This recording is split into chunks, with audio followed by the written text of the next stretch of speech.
The retro gaming community is dealing with a tragedy, and it looks like this. A Super Mario Bros. Cartridge horribly impaled inside of a PAL Super Nintendo console, shown live to millions of viewers on British morning TV. And they showed it over and over and over again. The horror! Okay, it's really not that serious, but this is a fun and kind of stark reality check for us retro game enthusiasts and collectors that this is how the outside world is looking at us at all times. Don't you dare look away. This is what they think of you.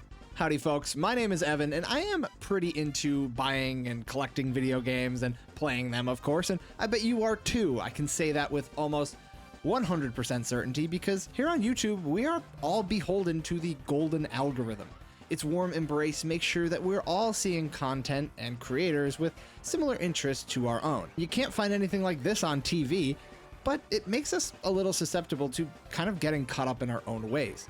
It's easy to forget how others may view our hobby, but thankfully, the lovelies over at the BBC are here to help us put everything into perspective, with a little bit of gamer scandal sprinkled in. So the scandal all started when the BBC did this nice little segment on the growing retro gaming community in the UK, and they brought in a little bit of set dressing to complete the look, shall we say. They have what appears to be an old ZX81 computer. There's a Wii. Pretty standard stuff. Still hurts to call the Wii retro, but okay. And then there's this monstrosity. I mean, come on, this is hilarious to me. That cartridge does not go there. This is borderline assault. I feel like I should be contacting the authorities because just because it fits there doesn't mean it belongs. And this train wreck sat there on the table for the whole segment, right in front of the chief executive of the UK's governing video game trade body. He kept it classy. He didn't say anything about it. He had plenty of chances to. They put up this shot several times throughout the segment, and they asked him to walk viewers through everything that was on the table. You have to think he knew exactly what was going on. But he kept it classy. He didn't call it the BBC. Good on him. But he definitely knew. Because right after this segment, just a few hours later, the UKIE, which is the group he's a part of, released a statement distancing themselves from what the BBC was doing. Quote, "For transparency, the studio team set up the in-studio display independently and handled the placement of the consoles. Unfortunately, we couldn't adjust it whilst on air."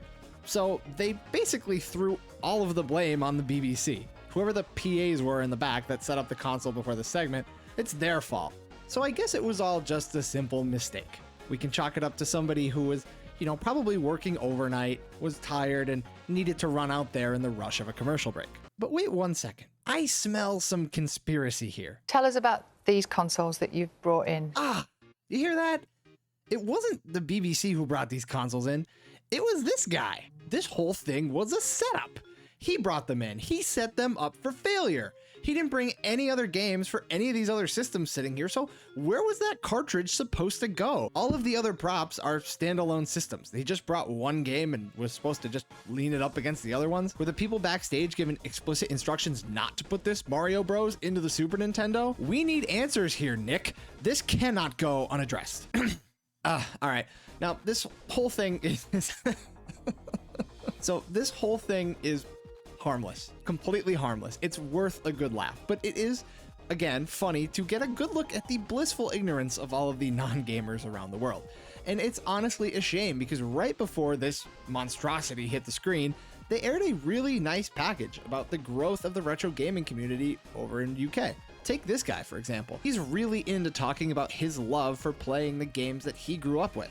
And now he has the opportunity to pass that down to his kid. It's a situation that a lot of lifelong gamers hope they have the chance to do as well. And this dude is so committed to the game. You just know it. Correct me if I'm wrong, but I think that's the Los Illuminados insignia from Resident Evil 4 tattooed on his face. That is sick as hell. Like, I don't care what you think about face tattoos, but that objectively goes hard. Credit to this guy. He's married to the game. And probably this woman, but I don't know for sure. They even got another YouTuber to give them a tour of a retro game store. You can see she brings them in, they tour all of the old games, they pick up a few, including this copy of Sonic on the Master System. But the BBC strikes again. Just moments later, she's talking about Sonic on the Master System, holding up the Master System copy, and then they cut to Sonic on the Genesis. Come on, guys, this is a cardinal sin. At least keep it consistent. I'm 100% sure that if you ask Gemma here, she would tell you that this and this are not the same game. If you look at her channel, she's a serious collector. She is not making this mistake, but leave it to the casuals over at the BBC to mess this one up. I'm sick to my stomach. Okay, again, I think this whole thing is pretty damn funny. This is something to laugh at. There's nothing to be mad at here. This segment was a really nice spotlight on the community. I'm just making this video because it's funny to put this all into perspective. To us, no duh that cartridge doesn't go into the Super Nintendo, but others just don't see that way. But this screenshot made the rounds on Twitter and on all of the major gaming publications. There are more write-ups on one screenshot than I have seen on most actual gaming news in quite a long time. So yeah, there is a whole world of others that just don't see anything wrong with this picture. And they're probably going to be asking you when you're going to grow out of games at Thanksgiving dinner. But don't listen to them. Maybe the real message here is backwards compatibility. It's been 35 years since the Super Nintendo came out, and people still think that that NES game should work in there. Anyways, I just wanted to make something kind of quick and fun here. Let me know what you guys think, leave me a comment, and if you haven't already, hit that subscribe button for more fun gaming discussions just like this. Until next time, peace out guys, I will see you later.